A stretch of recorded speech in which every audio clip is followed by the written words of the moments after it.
Hello, and once again, it is me. It is yours truly, Garrett Ashley Mullet, coming to you from Greeley, Colorado for a reaction video. And I've got an interesting one. After a year of radio silence, this video on lights going off in Europe as winter approaches was sent to me by Micah Hirschberger. He thought it would be interesting for me to do a reaction video. He's been trying to encourage me to get back into reaction videos, actually. And if you check below, you might just find that there's a link to my Patreon account. Feel free, if you'd like to partner with me and support what I'm trying to do with the podcast and with YouTube here, plus also book writing, feel free to jump on to my Patreon and throw in a little something for yours truly.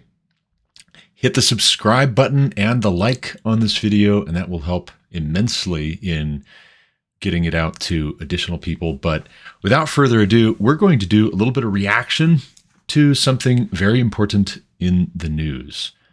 And here we go. A little story from Gravitas titled "Lights Off in Europe as Winter Approaches." Our next story is from Europe. Its energy crisis is getting worse by the day. Electricity bills are soaring, gas reserves are depleting, and winter is coming. As the mercury dips, gas and oil consumption is going to pick up. But Europe does not have enough supplies. Russia is withholding them to gain an edge. So what is Europe doing to stave off the crisis? It is slashing energy consumption. Germany has switched off street lights. France has banned illuminated billboards. Italy has extended the life of coal power plants. Spain has limited air conditioning at airports. Here's a report.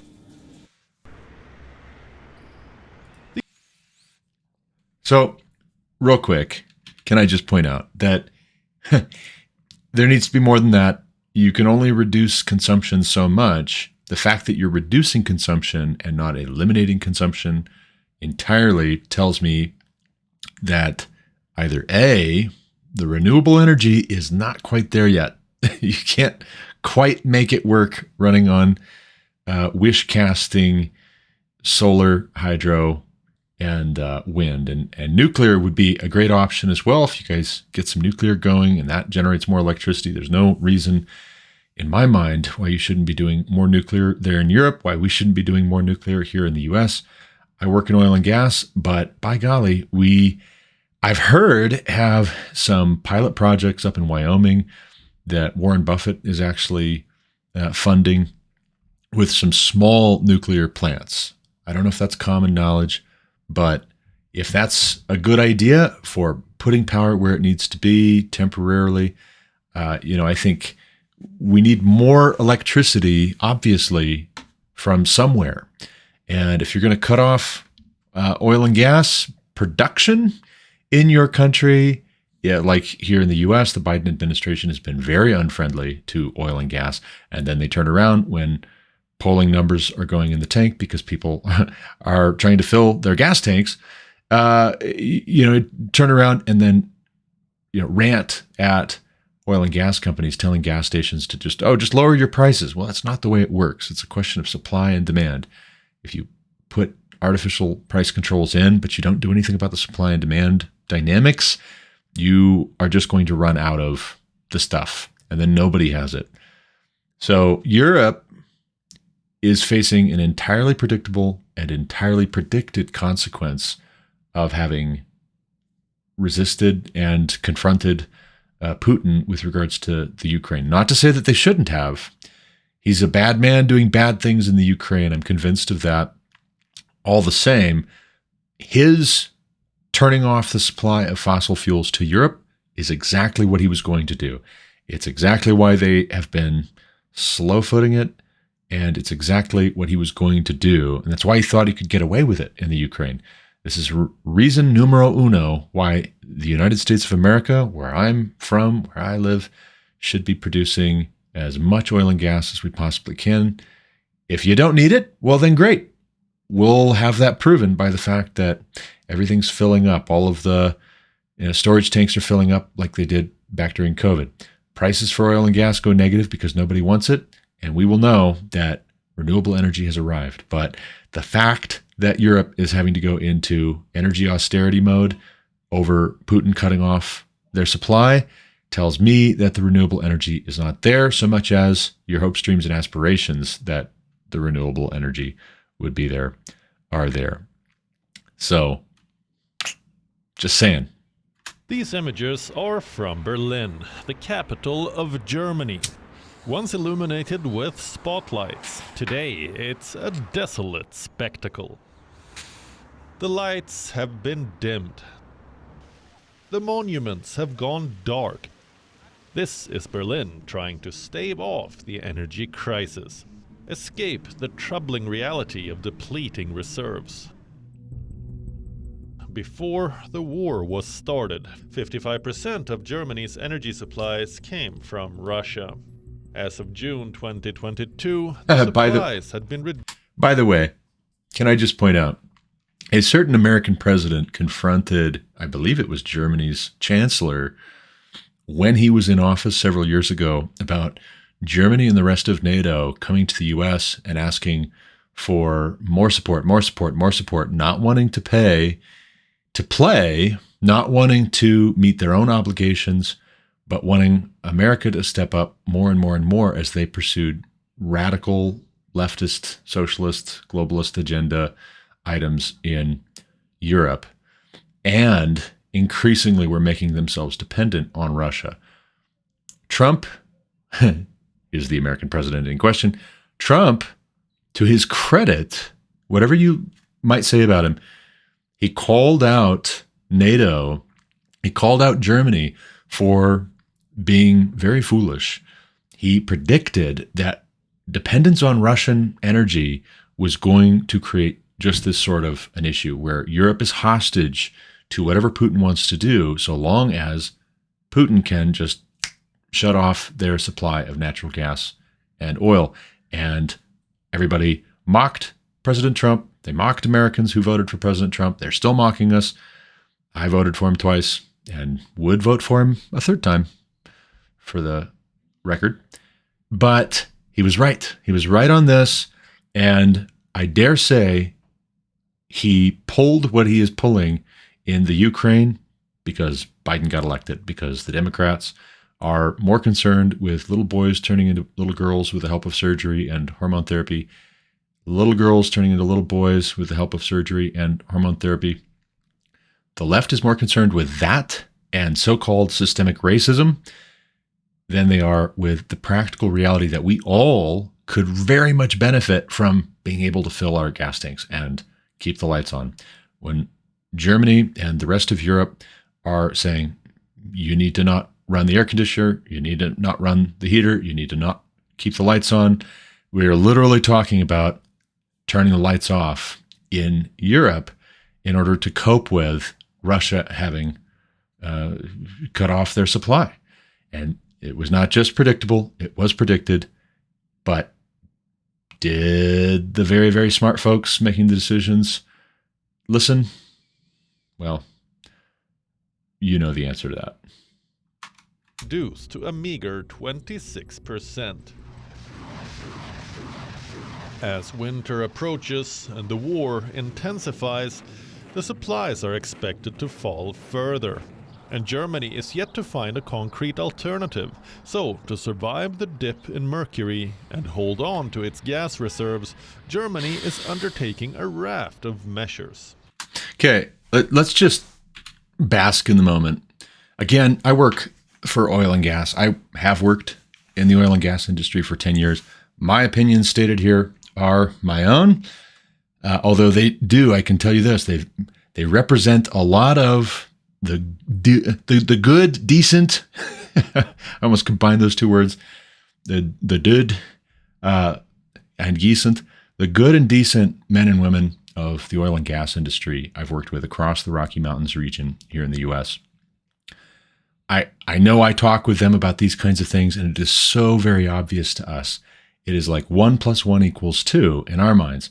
You hear a story like this when you work in oil and gas, and you know that the bureaucratic red tape is designed to create a sludge effect. You know, if our government, if the very smart people making the decisions in the US and in Europe wanted to encourage oil and gas production, they could very easily. What you do is you do what President Trump did, and you cut taxes and you offer tax rebates and tax incentives to oil and gas companies. You do what the state of North Dakota did back during the Bakken oil boom. You offer tax incentives for a certain period of time to come here, set up shop, get yourself oriented, and drill. And drill, baby, drill. If you want the oil and gas industry in your in your country to shut down, in your state to shut down, what you do is you regulate it into the ground. You make it so cost prohibitive to do business, which is exactly what Biden and the Democrats promised to do. You make it so cost prohibitive to do business that it doesn't make sense. Nobody is going to produce this energy altruistically. If more money is to be made for them somewhere else because the regulatory burden, the tax burden is too high, because you literally would not approve the permits, their hands are tied unless they want to do it illegal. And nobody wants to do that and get caught. Alternatively, no pun intended, if Germany cannot say that they have a viable alternative in renewable energies, that tells me, that should tell the whole world, that what the state of California's Air Regulatory Board just did last week with announcing a ban on internal combustion engine vehicles by the year 2035, that is a pipe dream. Look at it yourself. Look at the fact that, according to the dailywire.com, the cost of raw materials that go into electric vehicle production has doubled in the past 2 years. Doubled. If we've got 13 years, 12 to 13 years, before you will not even be allowed to buy a internal combustion engine vehicle in the state of California or the 14 other states, which immediately just take their cues from the state of California, or the District of Columbia is another one. 30% of the United States take their cues directly from CARB, from California's Air Regulatory Board. If by 2035, the costs of the raw materials have gone up even more, with China controlling and dominating the market for cobalt and lithium production, which you need for electric vehicle manufacturing, then we are just going to see a repeat of this. And I think we are seeing a repeat of this with Taiwan. And when you know that Taiwan makes the majority of the world's, last I looked, the majority of the world's semiconductors, and then China is saying, okay, let us take Taiwan, or we're going to cut you off with the raw materials that go into making electric vehicles, and that's all you're allowed to make anyways, and everything else got shut down, and everybody that knew how to do it, they were sent home because there's no future in it. You stopped investing, you stopped innovating in that regard. How do you think that's going to play out? Essentially, this is, on the one hand, China and Russia playing Go. Look it up. It's an ancient Chinese board game. They're playing Go, and I don't even know if we're playing checkers. I don't even know if we're playing checkers. I think we're playing pretend. we're not playing chess. We're not playing checkers. I think we're just playing pretend. We're wish casting. Just like a boy can be a girl, just like a girl can be a boy, just like a man can be a woman, just like a woman could be a man. What is a woman anyways? What is a human being anyways? What is energy anyways? Let's just wish cast it all being the same if you have the lights on versus having the lights off, having the air conditioning on versus having the air conditioning off, having the heat on in the winter versus having the heat off. The fact that they're not just switching over in Germany and in Spain and in the rest of Europe to renewable energy, the fact that they can't just carry on apace when Putin says, okay, fine, I'm taking my ball and going home. That tells you all that you need to know about where we're at right now. When that changes at some future date, if you left it up to the free market would decide when it is cost effective, when it is less expensive, when it is more feasible, when it's more scalable. We're not there yet. Otherwise, Germany would not be, Spain would not be introducing austerity measures. Back to the video. They include a ban on heating private swimming pools, a ban on heating at some public buildings, lowering the minimum office temperature to 19 degrees Celsius, and switching off most streetlights.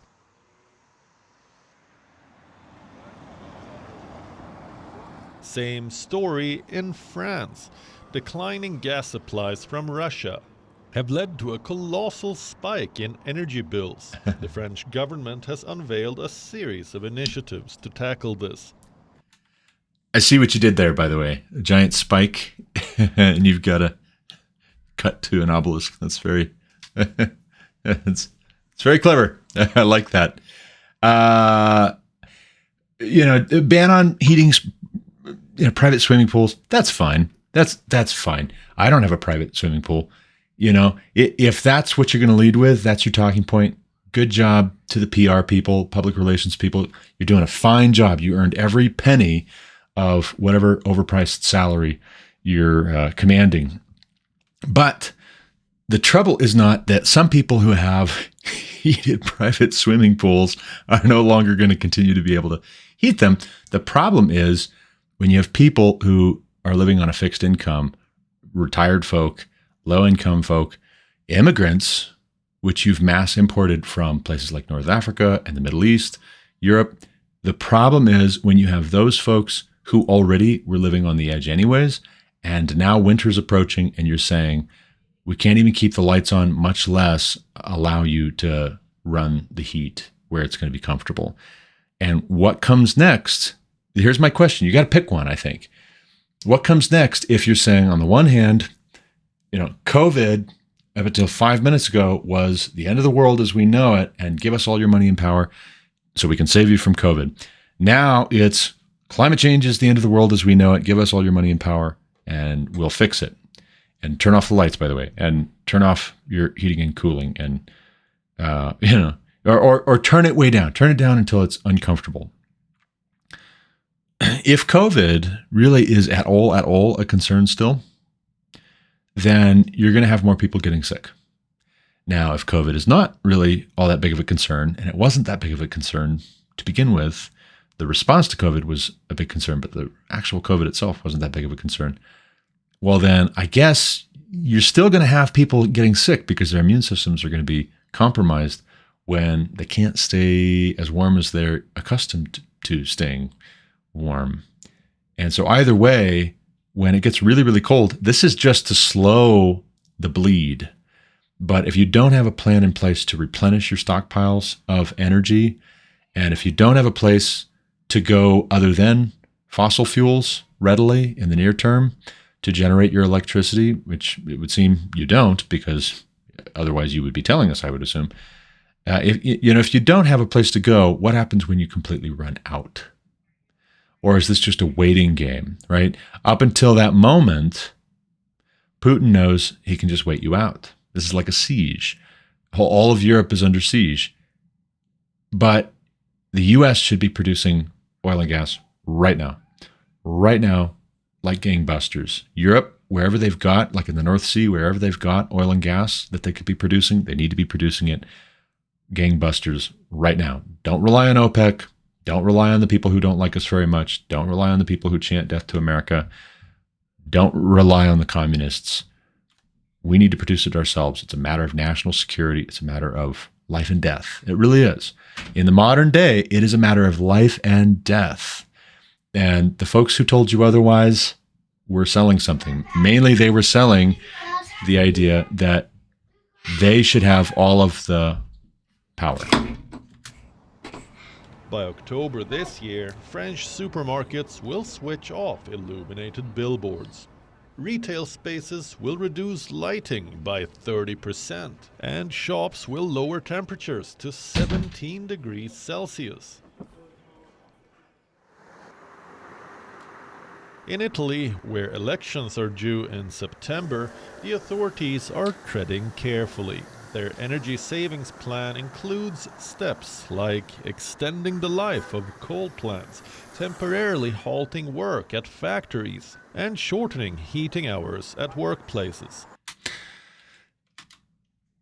Okay, so what exactly is the option.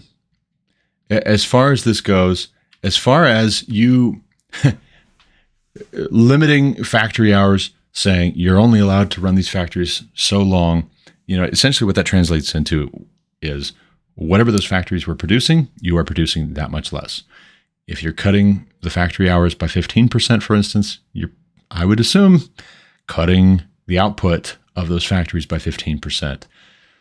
If you are telling people that they can't heat at the workplace for as much of the time as they were, businesses already are in the business to make money. So if they didn't have to be heating any more than they were, they probably weren't, right? We're not talking a huge savings there. So if you're saying we're not going to heat at all outside of XYZ hours, what you're really saying is it's going to be very, very, very uncomfortable for you to work. And it's also going to be very expensive. And it's going to be probably prohibitively expensive. And who that impacts most directly, again, it's the people who are already living on the edge, the people who have migrated to your country because you said, oh, please come on in. Cheap labor, by all means, come on in. We got to replace the fact that our people are not having babies. They're not getting married and they're not having babies because we've taught them to hate their own culture. Sorry, that's just what it is. Read Douglas Murray. The Strange Death of Europe could teach you a thing or two. But where we have all of these kind of indirect statements, they're really euphemisms for you are going to be uncomfortable and we are running out. You've got to have some plan in place a little bit longer term than just, hey, let's try and slow our decline. Unless you're going to give Putin Ukraine, which I think is what it's going to be. Honestly, my assessment, as somebody who's been podcasting and blogging and following politics and current events and reading political philosophy and reading history and reading theology for 7 years plus at this point in earnest, my anticipation is that Russia takes Ukraine. And really, in the meantime, we don't have the cards because the Biden administration and the Democrats and the globalists in the European Union and here in the U.S. Wanted us to not have the cards. Their hubris got in the way, and so now the Ukrainians primarily, and then subsequently the Taiwanese, and before either the Afghanis, pay the price. That's what it is. Folks like me would not have had it this way. We did not want it to go this way. We tried to warn, and then we were basically shushed because the people with control of the microphones, control of web access, control of access to social media, they said, you need to be most concerned about diversity, equity, and inclusivity. You know what? You know what I think is a very unifying principle? We all need to eat. I think that's a unifying principle. I think that's something we can all agree on. We need to eat. And if our homes are heated in the winter and cooled in the summer by majority fossil fuels generated electricity and natural gas coming into our furnaces, into our appliances, cooking our food, if that's what it is, well then, by golly, we need to keep that going. And if you don't have a viable alternative, it's not enough to say the super wealthy can handle it. The people who are living on the edge, they're the ones we need to be thinking of, and they're the ones that the super wealthy who jet set around the world combating climate change were not thinking of. They were not thinking of the people living paycheck to paycheck with 8 kids, even though, some of us are commanding a 6-figure salary, but inflation makes that count for less and less. Read about some of the out-of-control inflation of the 20th century, and you will see, in the cases of Venezuela or Zimbabwe or the Weimar Republic, you will see that in some places, wheelbarrows full of notes bought loaves of bread, because at a certain point, you run out of other people's money, as Margaret Thatcher once famously said. At a certain point, the problem with socialism is you run out of other people's money. And it's not the super wealthy who championed these socialist policies, whose pockets got dipped into the hardest and the deepest It was everyday people like you and me who actually were experiencing most of the wealth redistribution. And it was a lot of other people who were having their work disincentivized, outsourced, et cetera, et cetera. This is why the Make America Great Again program was so threatening. Semi-fascist, President Biden says last Monday, semi-fascist is what the Make America Great Again philosophy is all about. In actuality, it's not semi-fascist, but semi-communist would be putting it mildly as to what the Democrats and the progressives and the globalists who first shut down the world for COVID, now they're claiming Ukraine, but next it'll be climate change because it's all the same. We've gotten used to it. We've gotten climatized to being repressed and having all of our civil liberties and our economic stability sidelined, or so they think. But back to the video.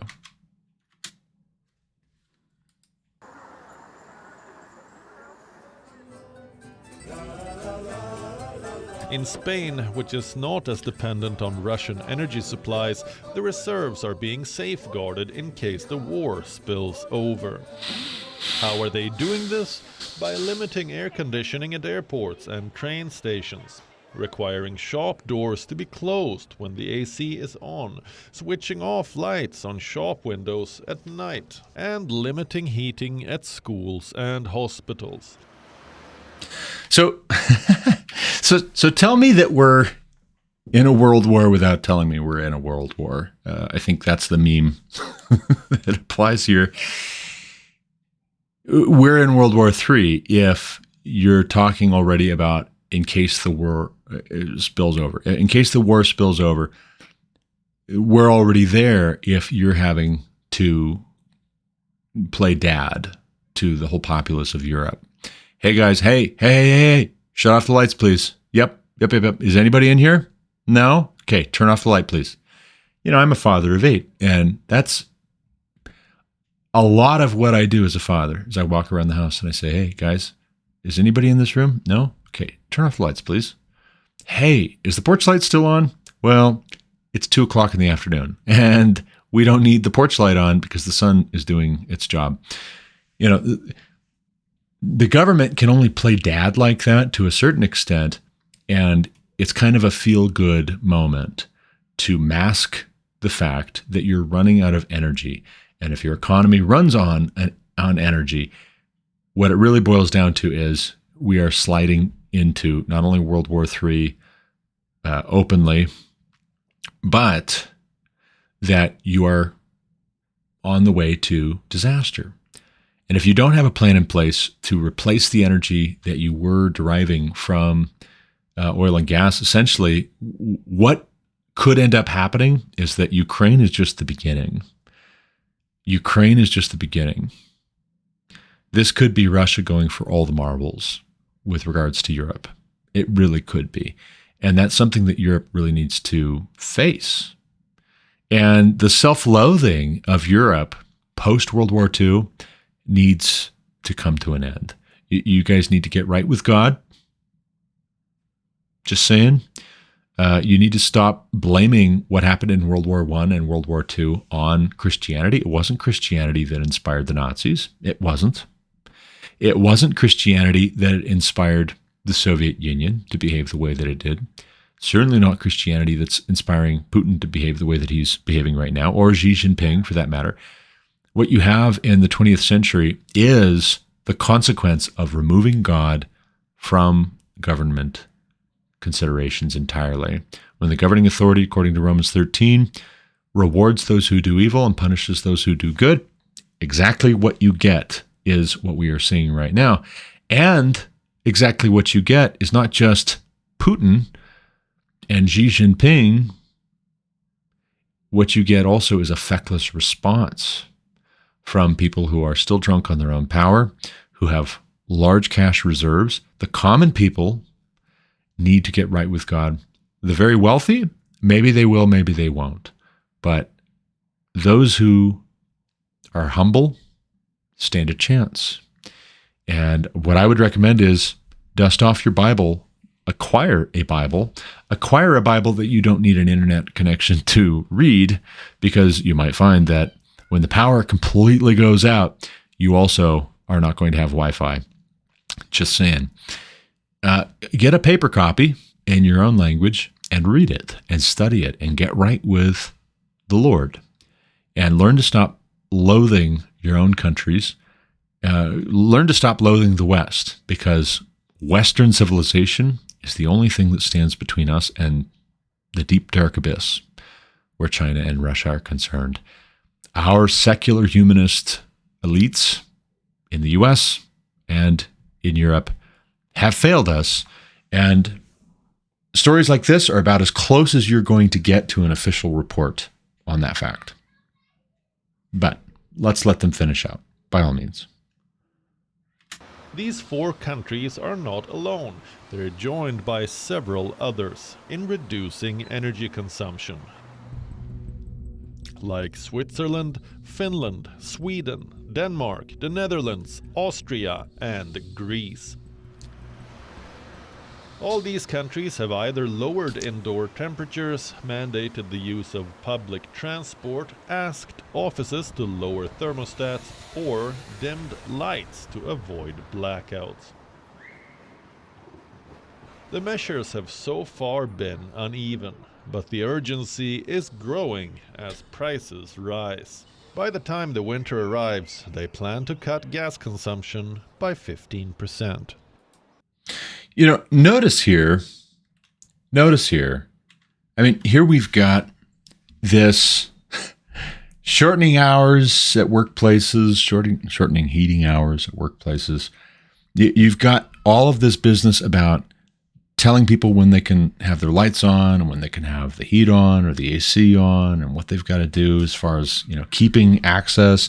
We've got talk of rising utility bills. What we really are hearing here is an admission that the very poorest people don't need to be told a thing. When your electric bill shows up and it's $600, and you're a family of 8 here in the US even, nobody has to tell you to do these things. But then when the government starts telling you, make sure you're closing your doors and your windows, people like me in every country are going to say, are you freaking kidding me? Are you kidding me right now? Of course I'm turning off the lights when I don't need to have them on. Of course I'm turning off the AC and turning it down. Of course I'm turning off the heating and turning it down. Of course I'm limiting our energy consumption, because we can't afford it. And when the cost of everything else, food and clothing and everything else, much less if you can get it on the shelves, if it's available, when the availability of everything is going down, the price of everything is going up, you don't have to tell us that we need to reduce consumption. We can't help it. And so there's an arrogance and there's a hubris and there's an out of touch aspect to this, which is very, very dangerous, which I think is another reason why the peoples of Western civilization need to dust off their Bibles. They need to read their Bibles.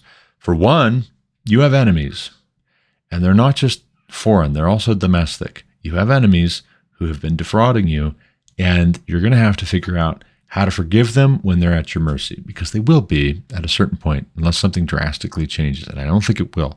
I think that the global elites are still committed to this idea of combating climate change, and they've got their eyes on the prize as they see it. Their eyes on the prize have very little to do with Putin and Xi. I think they've become reprobate. They've lost the ability to reason. Romans 1 is instructive. Also, the story of Sodom and Gomorrah is instructive. And what we need is repentance and revival. If we don't want absolute calamity to befall Western civilization, if we don't want to fall victim to the likes of Vladimir Putin and Xi Jinping, if we don't want to fall victim to the guy who thinks that the greatest tragedy of the 20th century is that the Soviet Union fell, if we don't want to fall victim, pardon me, my alarm, if we don't want to fall victim to the Chinese Communist Party, we are going to have to come to terms with the fact that there's a reckoning that needs to be made. Repentance is needed. Revival is needed. a drastic changing and overhaul of who makes up our government needs to be had. And don't fall for it. Don't fall for it if the mainstream media is trying to give you a whole lot of positivity about how it's like, oh yeah, it's just temporary. No, it's not temporary.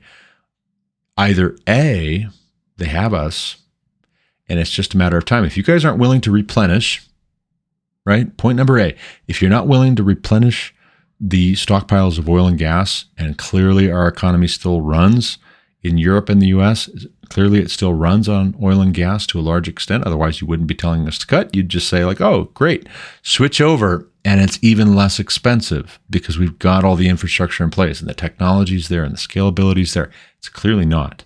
If it were, you wouldn't have to be cutting back. Europe, either A,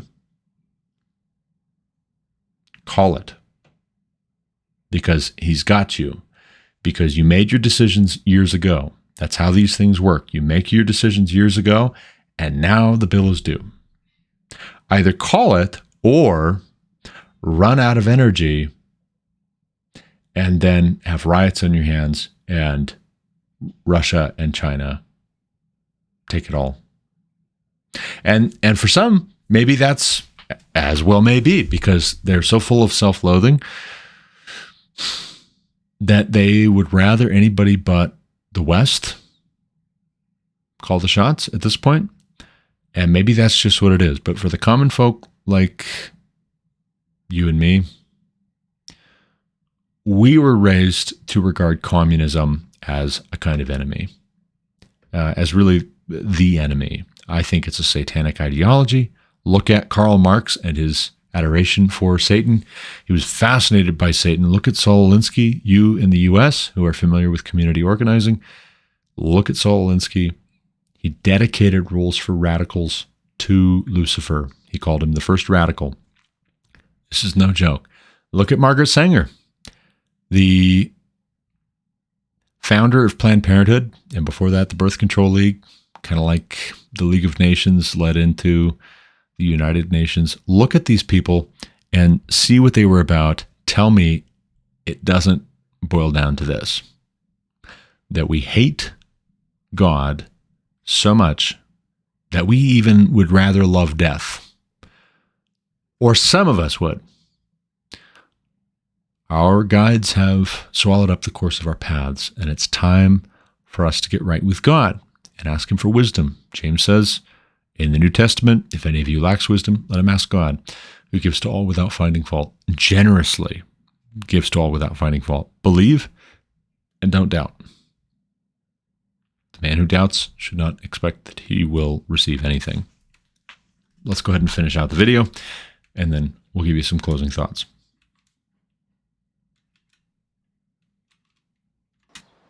Bureau Report, WION, World is One.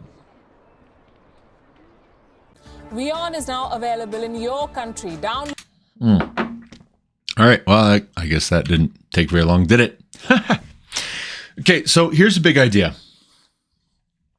The big idea is, speaking as somebody who makes a good salary, I'm fairly savvy. I've read 52 books this year already, and we're not quite into September. I've read one book for every day of the year. You can go find me on goodreads.com, follow me, see my book reviews, check them out. Check out the GarrettAshleyMulletShow.com. I've got I've got podcasts and write-ups on those podcasts about everything. That's my tagline. I want to talk about everything. My name's Garrett Ashley Mullet. I want to talk about everything. I'm trying to read about everything as well. Go check that out. Check out the Patreon. Feel free to contribute. Feel free to subscribe to this YouTube channel. What we're dealing with right now is the collapse of the so-called New World Order. And if we don't recognize it ahead of time, we will not have systems in place or a mindset, more to the point, in place that can step in. And what's needed, especially here in the U.S., I'll speak to my context. What's needed in the U.S. is people who are ready to step in and do the job of governing. The governing authority, according to Romans 13, is a minister of God to reward those who do good, to punish those who do evil, we need to know the difference between good and evil. If we don't know the difference between good and evil, we can't possibly elect representatives who are going to reward those who do good and punish those who do evil. I'm afraid for far too long we've had people who reward those who do evil and punish those who do good. That needs to stop if we want to turn this around. If we want to have our country blessed by God, well then, we need to call on God. And we need to be listening to God. We can't just call on him in some vapid sense, some kind of name it and claim it, have your cake and eat it to sort of a sense. We need to be acting according to knowledge. You want to say you're on the side of science? Well, let's go with knowledge. Who knows more than God? We need God right now. That's the primary difference between us and the communists, if I may say so. But that's all the time I've got. If you liked this, hit like. If you didn't, carry on. You don't need to hit the dislike button. If you liked it, hit like. If you liked it, hit subscribe. I'm going to pick this back up again on the advice of counsel. As always, thank you for listening. Until next time, God bless.